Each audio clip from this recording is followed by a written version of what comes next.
আমি মাটির এখন ঘর বানাবো, খেজুর পাতার ছাউনি দেব, বাঁশের খুঁটির বেড়া দিয়ে মহাকালের ঘুমাবো।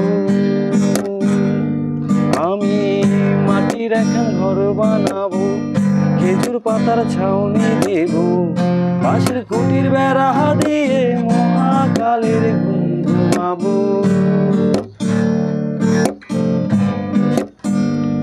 হায়রে আতর গোলাপ চন্দন মাইখা সবাই মরে যাইব রে রাইখা। ও হায়রে আতর গোলাপ চন্দন মাইখা সবাই মরে যাইব রাইখা। রূপে সারে একলা সারে কুলসি ফুলের সুবাস নেব। আমি মাটির এখন ঘর বানাবো, খেজুর পাতার ছাউনি দেব, বাঁশের খুঁটির বেড়া দিয়ে মহাকালের ঘুমাবো।